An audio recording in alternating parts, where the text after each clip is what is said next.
In the past few years, I have been watching a shit ton of movies and TV shows that I never really gave a chance to. I would say ever since COVID started, it has been the most I have watched movies in my life. I have actually started watching stuff from different genres, different mediums, and even stuff that's from different regions. But today, I'm gonna review both the bad and good when it comes to the recent movies that I've watched. Cube. I know what's wrong with this Cube. There's no game in it. Now, Cube is a movie that I haven't watched in probably over a decade until now, and I can say that's an interesting movie looking back on it. It came out in 1997 and it was a sleeper hit with a cult following to it. It was actually funded by the government of Canada, which to people that are in America, it's fucking crazy that the government could fund a film. Unless it's made for propaganda, they'll gladly make and endorse films. But if we spend our budget anywhere else than the military, then we won't take advantage of people with low GPAs. Anyways, the premise of the movie, got a little ranty there.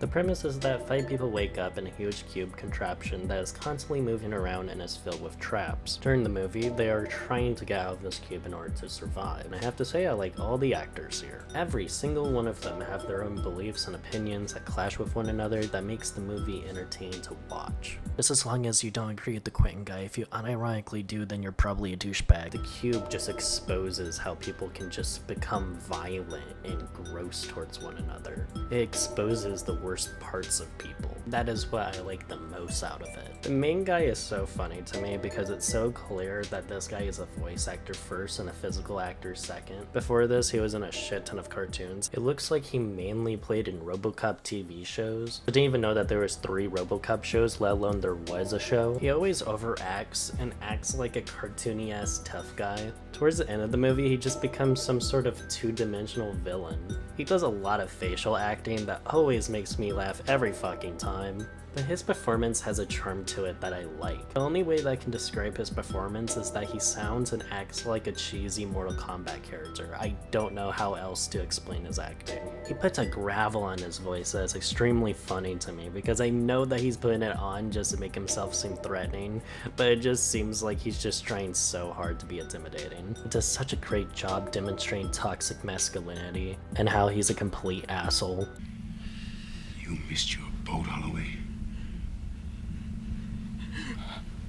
Dried up inside there, aren't you? Jesus Christ. I like the message of the movie and how it's a commentary on how rich people like to play with the lives of people that don't share the same amount of wealth as they do, and how something like the cube can be created out of pure boredom from the rich so they can use something that in the end is pointless to make. The only reason why they would make it is to give it a purpose to exist, which I think is a scary thought. The movie gives us a lot of time to get to know these people, and I feel like it takes a good amount of time for us to either get to like these people or get to hate these people. I like the closed off nature of the cubes. It makes everything feel tense and makes the maze even more alien feeling the more that it goes along. The thing that was the most alarming while revisiting this movie, however, is the amount of ableism in it. Now, as a person with Asperger's, I'm fucking used to media sort of misrepresenting autistic people. And we have good ones that represent autistic people pretty well. There are ones that lean too much into positive stereotypes that are more condescending and slightly annoying, or ultimately okay representations like a doctor and Bazinga. It's like Voldemort. I don't even want to say the name of that show. Or you have something like Vivrium that treats autistic people as if they're a fucking threat and that they're emotionless, which I fucking hate that movie. I may actually go into that movie later. That's my personal worst movie. Now, one of the characters has the lower end of autism. Autism is on a spectrum. There's higher functioning and lower functioning, but he's lower functioning. But this movie towards the middle was so fucking irritating to me because it's so aggressively mean to this autistic person by labeling him as a burden, a person who is not reliable, and as a threat to everyone. The only person who treated him with constant respect was the doctor lady. They don't really treat the actions of how the people treat the autistic person as if they're in the wrong until the main guy gets more and more aggressive due to the lack of sleep and supplies in the cube. Luckily, as the film goes along, they get less and less aggressive towards him, but there's still moments I'm like, fuck. What is it, shock or what? I think he's mentally handicapped. I like the blue room. Jesus Christ. He almost broke my neck. I mean, it makes sense for Quentin, but for the other people to join in, like, what the fuck? I would say that I enjoyed myself, but I don't really like the ableism that's in the movie. Now, the actor that did portray him actually was a teacher in a school dedicated for autistic children, which is cool and all, and obviously he knows how autistic people function, or should at least, but I don't know. I still don't like how they treated the character. I would still recommend the movie. I like a lot of what it's trying to say. The acting from the main characters were decent, and it was just entertaining throughout, but I would just advise a trigger warning to those who are curious for this movie. So I'll be giving it a 6 out of 10. It would have been closer to a 7 or a 7.5 if it wasn't for the ableism. Matilda. Matilda is actually a movie that I just watched while recording this. Everything that people say that is good about this movie is true. If I could go back in time and slap the shit out of myself for not watching this and for watching Life as a Teenage Dragon Slayer instead, then I would. It's such a wonderful but depressing film at the same time. I love how shitty and scummy the parents are, where they're constantly upselling cars that are piles of shit, and how this movie shows how capitalism can corrupt your basic morals. I like how the child realizes how screwed up her family is to the point where she wants to be adopted by her teacher. Like, fuck, god damn. And the fact that they're signing the papers as they're getting closed in by the cops is both the most depressing but darkly funniest shit I've ever seen in a while. I like how this movie is filmed like a goddamn horror movie at times, with the main evil teacher. Speaking of the teacher is so cartoonishly villainous to the point that she just casually keeps them in spiked coffins as punishment, or fucking Bowser throws them like it's nothing. The actor for her is such a good actor that she steals the movie for me personally. You can tell that the actor is enjoying her role, which is just so infectious onto me. I like when I can visibly see that the actors are just having a fun ass time. I was really shocked to hear a kid say that a guy killed himself. Like, that was just so fucking wild to hear, especially in today's one. I like how this movie managed to balance the whimsy of being a child, but also shows that some people don't deserve to be parents, and that kids cope with things by escaping to places that make them feel more comfortable. It has a very strong message about coping with abuse and how people can control other people just because they believe that they are stronger than someone else just because they see them as weak, or using age superiority over them. And it's even more sad that the reason that the good teacher related to the main girl so much is because she herself went through the same abuse that she did. It shows that this isn't a new thing, but it's rather something that becomes normalized, something that is shown throughout generations, and that's the scary thing, that this abuse is just passed on as if it's just nothing. Anyways, to the effects. The effects in this movie, by the way, look like shit, but the thing that I was amazed at was the cinematography of this movie. It gets me major Evil Dead influences, and I love it for that. There's a lot of details in this movie that adds up to a really enjoyable experience. It almost reminds me of the childlike wonder of the early Harry Potter movies without the transphobe involved,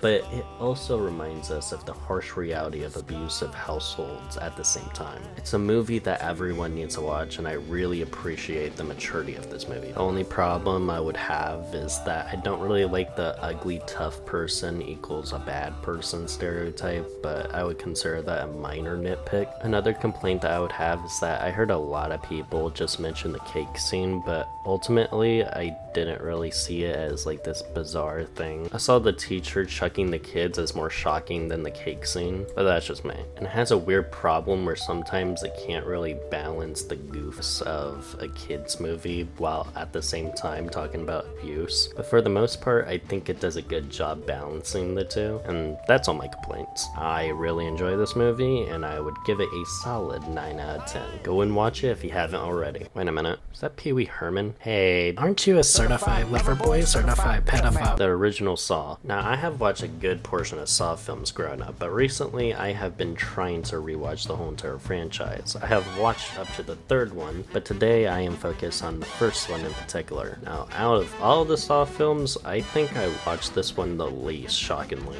And I think I know why. Because when I hear of the franchise Saw, I don't really think of the first movie. Now, I say this as both a positive and a negative. On one hand, this movie I would say is more mature and nuanced than the other movies. This is the most out of any Saw movie where you actually get to know this person inside and out, instead of getting this Cliff Notes surface level view of what they are. But on the other hand, it makes me feel like I'm already watching a filler episode of a series that just started. Now I can appreciate a slow burn type of movie, but this movie doesn't really earn it by the performances. Now I have heard from a lot of people on the internet that the performances in the original Saw is the definition of allowing two actors to bounce off one another, and that it's a masterclass of acting.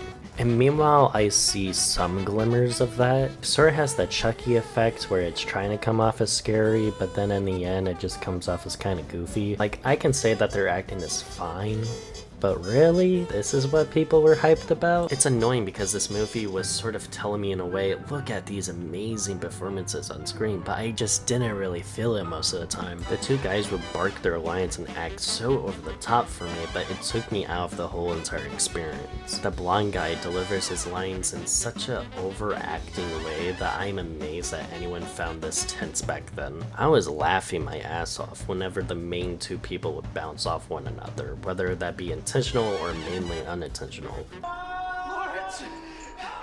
Stop it! Lawrence, just calm down! Jesus Christ! I just got electrocuted! Like, come on, it's so fucking funny. The film has hints of the type of editing that the films would have in the future, but the style isn't there most of the time. Like the signature epilepsy style editing the later movies have, or the signature gross greens and blues. And even though it's kind of harsh on the eyes at times, it is the signature style of Saw. So it's kind of weird that it's lacking here. There's also another thing that I forgot to mention. There isn't a lot of traps in this Saw movie. Now, there's around 4 or 5 traps in the movie, but the thing that made it exciting about the other Saw movies is that the traps were both slow and fast at the same time. The traps didn't overstay their welcome, but they also didn't went by super quickly either. And the ones that were memorable and were entertaining was the ones that took its time to actually slowly pick apart the person that's torturing. It added suspense. So when you do all of them at the beginning and you leave one all the way until the end, the middle of the movie feels like a completely different movie. And even when they showed the traps, it would just be very quick, or it would cut in a way where you're not actually seeing the final result of the trap. So as a thriller horror sort of franchise, first movie doesn't really do that. I can appreciate this film with its efforts, and I can see what they were trying to go for. Don't get me wrong, it's a movie that I think is okay, but I honestly think that Saw 2 and 3 are peak Saw at its finest in my eyes. It's a movie that I would recommend out of curiosity for how Saw started, and you kind of have to know some stuff before going into the other movies, but I would say that it's the weakest of the trilogy. The best way to describe this movie for me is that Saw 1 is the sampler before the main course when it comes to the original trilogy. So I'm giving the original Saw a 6 out of 10. And I'm just gonna say it, I ship them too. They would fuck. Exploding Kittens. This one would be quick, don't watch it. It's the definition of cringe millennial comedy where the jokes are focused on referencing other things as a distraction from their shitty attempts at comedy. Like, it's actually really hard for me to consider this show a comedy because I don't know what the fuck I'm supposed to laugh at. The type of humor they have is 2010s humor where they literally reference a troll face in an episode and I want to slam my face into a fucking pencil. There's a weirdly racist point in the show where one of the characters says, "We have to speak in Meowanese," and goes on to say broken English. There's a part where they reference GTA, but it's obvious that the people making the show have never played a game in their life, because then it becomes some sort of plot where the mom is trying to be a therapist for the son, and meanwhile this is playing, I'm just going, what the fuck does this have to do with GTA? The dad has the same voice actor as that guy with the baseball cards from Better Call Saul. I like his voice. I didn't say I liked his character. I like the voice actor for the God Cat. I recognize him from Lucifer, but just go watch Lucifer. It's better than this shit. It feels like the show was thought out from 2010, but somehow has quote-unquote more modern jokes, like a Karen joke that is still dated. A lot of the references is just 80s and 90s material, which wouldn't be anything wrong if we weren't so exposed to 90s and 80s nostalgia. Remember Donkey Kong? Remember E.T.? Shut the fuck up. I know, you won't let me fucking forget about it. This show actually made me tired when I watched it. It's manufactured weirdness that thinks that it's coming off as relatable even though it's just cringe. It's unfunny, the animation is uninspired, and I legit could not finish it all the way through. It was draining watching this one, and I am glad that 2010 humor died a long time ago. It may be the worst TV show of 2024, I'm not even joking. It's between this and Megamind 2. It's as forgettable as Netflix's Avatar: The Last Airbender remake. I'll be giving it a 1 out of 10. I don't care if it gets better later on, it just was so horrendous. I guess you can say that that was a load of cat shit. Oh, brother, this guy stinks! Anyways, those were my quick reviews, and I'm glad that I'll never see Exploding Kittens ever again. If I could put them in order from best to least, I would put them in this order. Anyways, subscribe if you want to, like if you want to, even comment if you want to. I don't care, you do you, and have a good day.